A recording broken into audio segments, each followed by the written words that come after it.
Fertility 1 to 1 let's talk. आइए fertility के बारे में बात करें। आज की बात सरोगेसी पर IVF and infertility specialist doctor Gajendra Singh Tomar से। क्या आप हमें ये समझा सकते हैं कि सरोगेसी की ज़रूरत किन पेशेंट्स को पड़ती है?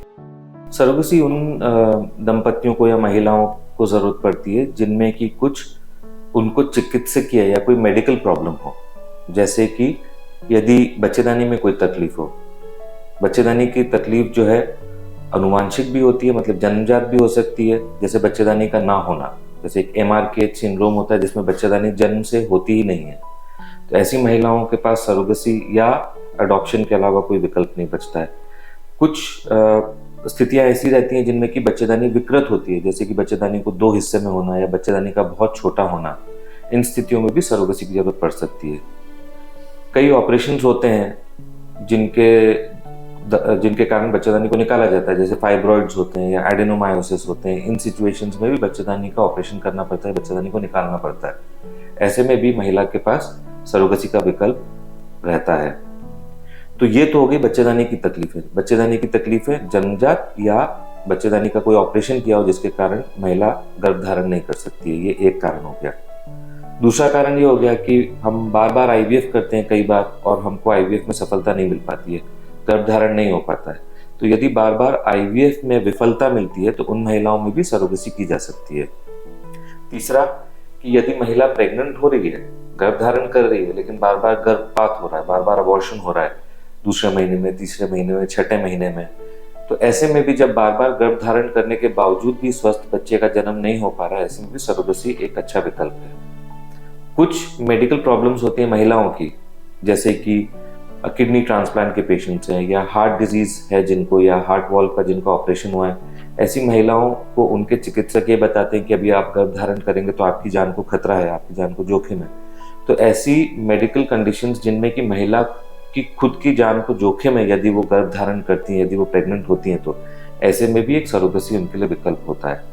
तो सरोगेसी उन कंडीशंस में या उन स्थितियों में किया जाता है जहाँ पे कि कोई मेडिकल आधार हो उनके गर्भ धारण नहीं कर पाने का। ऐसी स्थितियों में सरोगेसी को किया जा सकता है। यदि किसी दंपति के या कपल के एक बच्चा ऑलरेडी है तो क्या वो सरोगेसी के जरिए दूसरा बच्चा प्लान कर सकते हैं? सरोगेसी अभी सिर्फ निसंतान दंपतियों के लिए है, मतलब जिनके खुद के कोई बच्चे या उनका खुद का कोई बच्चा नहीं है। इसका सिर्फ एक ही एक्सेप्शन है, वो ये है कि यदि उनके पास जो अभी बच्चा है उसको ऐसी कोई विकृति या ऐसी कोई बीमारी है जो जानलेवा है, मानसिक या शारीरिक तौर पर, तो ऐसी स्थिति में सरोगेसी जरूर की जा सकती है। अथवा नॉर्मली ये है कि जिन लोगों के बच्चे हैं वो सरोगेसी नहीं कर सकते। एक और सवाल जो बहुत सारे इंटेंडिंग कपल्स को रहती है कि जो बच्चा सरोगेसी के जरिए पैदा होता है उसके बर्थ सर्टिफिकेट पे माँ के स्थान पर किसका नाम लिखा जाता है? माता पिता में इंटेंडिंग कपल्स का नाम ही आता है, मतलब जो महिला रहेगी और जो पुरुष रहेंगे जो सरोगेसी करा रहे हैं उन्हीं का नाम माता पिता के कॉलम में आएगा, या अगर एक अकेली महिला करा रही है तो उस महिला का नाम आएगा मदर के कॉलम में। सरोगेट मदर का नाम बर्थ सर्टिफिकेट पे नहीं आता है। तो डॉक्टर, एक सवाल है जो ज़्यादातर कपल जो सरोगेसी के बारे में सोचते हैं उन्हें ये डर रहता है कि क्या एक सरोगेट मदर प्रेगनेंसी के बाद अपने मन से अबॉर्शन करा सकती है? प्रेगनेंसी के बाद सरोगेट जो है वो अबॉर्शन नहीं करा सकती है। एम्ब्रियो ट्रांसफर के पहले जो उसने कंसेंट दी है वो जरूर विड्रॉ कर सकती है वो, लेकिन एक बार एम्ब्रियो ट्रांसफर हो गया और प्रेगनेंसी हो गई, उसके बाद प्रेगनेंसी डिसकंटिन्यू करना या टर्मिनेट करना या अबॉर्शन कराना उस प्रेगनेंसी का, वो सरोगेट को अधिकार नहीं है, क्योंकि यही इस कानून में कहा गया है। और यदि वो करती हैं ये तो फिर उसके लिए वो लीगली प्रोसिक्यूट हो सकती हैं, उनके ऊपर कार्यवाही की जा सकती है। जो इंटेंडिंग कपल्स हैं उनके इंटरेस्ट सेफ गार्डेड हैं।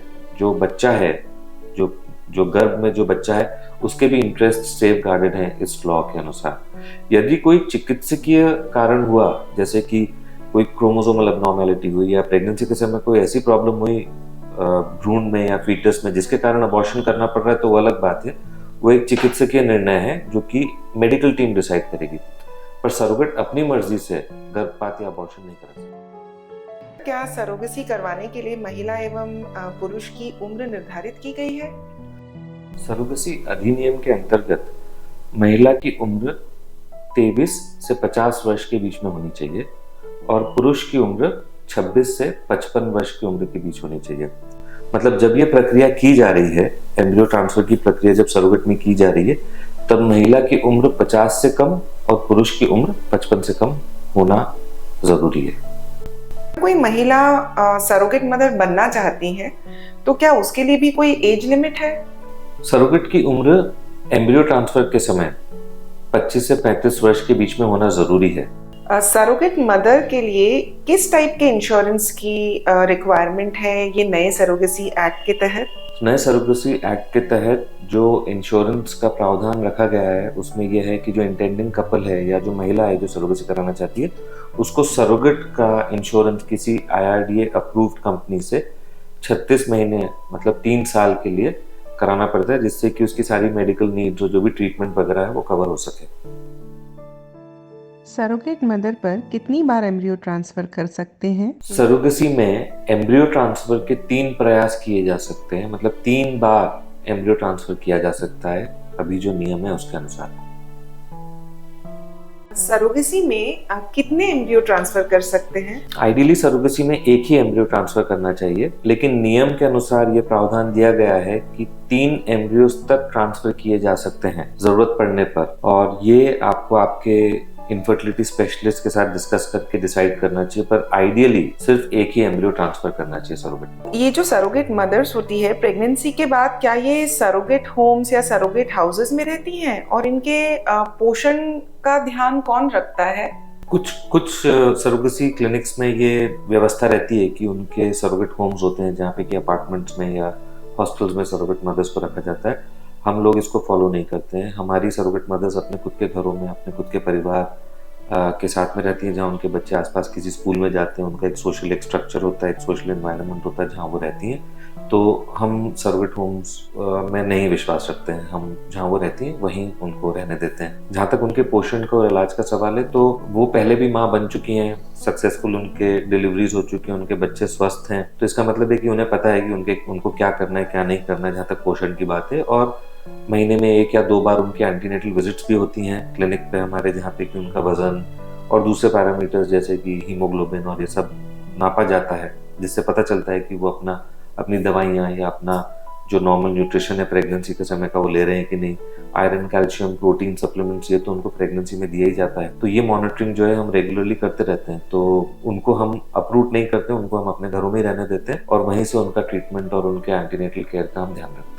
क्या सरोगेसी करवाने के लिए भारत की नागरिकता जरूरी है? तो भारत में सरोगेसी करवाने के लिए या तो भारत का नागरिक होना जरूरी है, या वे भारतीय नागरिक जो बाहर विदेशों में भी बसे हैं, जिनको हम ओवरसीज सिटीजन्स या OCI कार्ड होल्डर बोलते हैं, वो भी सरोगेसी का इस्तेमाल कर सकते हैं। क्या एक सिंगल वुमन सरोगेसी के जरिए मातृत्व या मदरहुड प्लान कर सकती है डोनर स्पर्म्स के जरिए? तो सिंगल वुमन डोनर स्पर्म्स के साथ में सरोगेसी प्लान कर सकती हैं।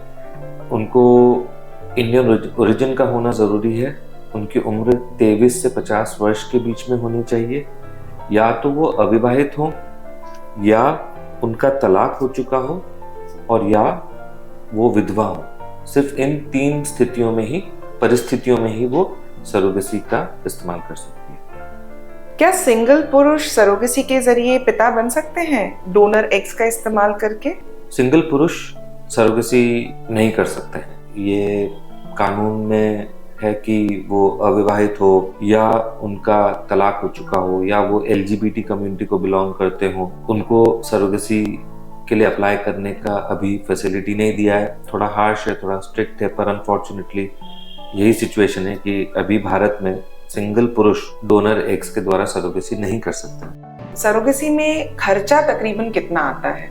सरोगेसी के खर्चे को 3 हिस्सों में आपको बांटना चाहिए। पहला हिस्सा वो है जो कि आप सरोगेसी में पहले जो खर्च कर रहे हैं, जो पेपर वर्क और जो इन्वेस्टिगेशंस, लीगल फीस, सरोगेट का इंश्योरेंस, जैसे जो 36 महीने का इंश्योरेंस कराना पड़ता है, तो ये खर्च आपको पहले देखना चाहिए। ये खर्च तकरीबन 50,000 से 1 लाख के बीच में आता है, तो ये पहला खर्च हो गया। दूसरा खर्च है जो आप IVF करोगे, तो IVF में आपकी IVF की साइकिल होगी और उसके साथ ही साथ सरोगेट की साइकिल की मॉनिटरिंग होगी। तो जो भी नॉर्मल IVF का कॉस्ट आता है, मान लीजिए आप किसी मेट्रो में आईवीएफ करा रहे हैं, वहाँ तकरीबन 3 से 4 लाख का खर्च आता है आईवीएफ का।